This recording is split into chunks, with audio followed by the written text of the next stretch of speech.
Aloe vera. ఈ aloe vera చెట్టును ఇలా మొదటిగా ఇలా కట్ చేయాలి చాక్తో. సరే, ఇప్పుడు అలోవెరాను కట్ చేసుకొచ్చినాము. ఈ ఒక ప్లేట్ తీసుకొని అందులోకి నీళ్లు పోస్తున్నాం. నీళ్లు పోసినాక అలోవెరాను అదో ఇలా నీళ్ళతో కడుగుతాము. నీళ్ళతో కడిగిన వెంటనే ఈ జిడ్డు పదార్థము, మట్టి ఇదంతా తీసేస్తాం. తీసేసిన తర్వాత ఇలా కత్తి తీసుకుంటాం. కత్తి తీసుకున్నాక అది ప్రస్తుతానికి వీటికి కట్ చేస్తాం. కట్ చేసిన తర్వాత ఇలా కట్ చేస్తాం. ఈ వైపు భాగం ఇలా కట్ చేస్తాం. ఈ ముళ్ళులాగా ఉన్నాయి కదా, ఈ ముళ్ళు భాగాన్ని ఇలా కూడా కట్ చేస్తాం.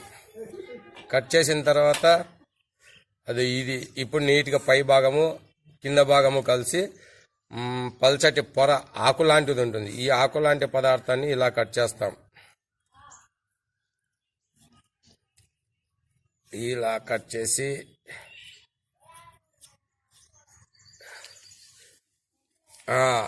ఇప్పుడు ఇలా కట్ చేసినాం.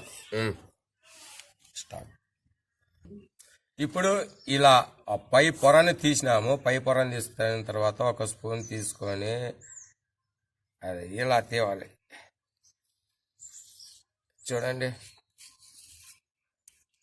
ఎంత అందంగా ఉందో, అంటే ఒక కలకండ లాగుంది. ఇప్పుడు మరో పాత్ర తీసుకొని మరో పాత్రలోకి నీళ్లు పోయాలి. నీళ్లు పోసిన తర్వాత ఇలా తీసింది ఇలా వేయాలి. ఇలా వేసిన తర్వాత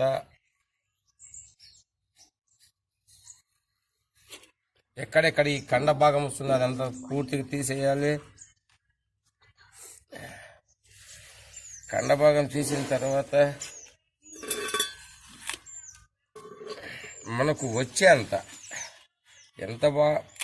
ఎంత నీట్గా వస్తుందో అది మాత్రమే, శుభ్రంగా వచ్చే కండ మాత్రమే తీయాలి. మిగతా వేస్ట్ కండను తినకూడదు. అందుకనే శుభ్రంగా వచ్చే కండను మాత్రం తీయగలిగిన. ఇప్పుడు ఈ కండను తీసి ఇలా వేసినాము. ఇదంతా వేస్ట్ అనుకోవద్దండి, దీని పని మళ్ళా చూపిస్తాను. ఇప్పుడు ఇది తీసేసినాము. జిగట పదార్థంగా ఉంది. ఈ జిగట పదార్థాన్ని ఇక్కడ క్లీన్ చేసినాం కదా, మరొక కత్తి తీసుకొని ఇది 2 భాగాలుగా చేద్దాం. 2 భాగాలు అయిపోయినాయి. చూడు, దీనికి గ్రీన్ ఎక్కడే కనలేదు, అంటే ఈ గ్రీన్ పదార్థము ఈ కండకు కనపడలేదు. ఇలా ఉండాలి శుభ్రం చేసుకునే విధానం. గ్రీన్ పదార్థం కనపడలేదు. ఇప్పుడు ఇది డైరెక్ట్గా తినాలి. ఇందులోకి ఏది మిక్స్ చేసుకోకూడదు. ఏదైనా మిక్స్ చేస్తే వైద్యానికి పనికి రాదు. ఓకే, ఇప్పుడు ఈయనకి ఒకటి ఇస్తున్నాను, మరొకటి నేను తీసుకుంటున్నాను.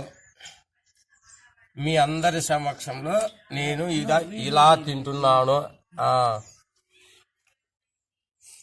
నమ్మలాలనుకుంటే నమ్మలచ్చు, నమ్మలేకపోయినాము.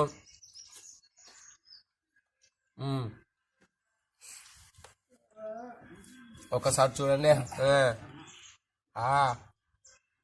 ఎక్కడా లేదు. మరి ఇది చాలా 100 రకాల రోగాలకు నయం చేస్తుంది. కాబట్టి ప్రతి ఒక్కరూ ఇలా, తెలుగులో వీటిని కలబంద అంటారు. ఈ కలబంద ఎవరికైనా అందుబాటులో ఉంటే ఇలాగే నాలాగా వైద్యం కోసము 100 రకాల వైద్యాలకు పనికొస్తుంది అని చాలా మంది అంటారు. కాబట్టి మీరు కూడా ఇటువంటి ప్రయోగం చేసి ఎవరికైతే అందుబాటులో ఉంటుందో వాళ్ళంతా తినగలుగుతారు. మీ జబ్బును నయం చేసుకుంటారని కోరుకుంటూ సెలవు తీసుకుంటున్నా. బాయ్.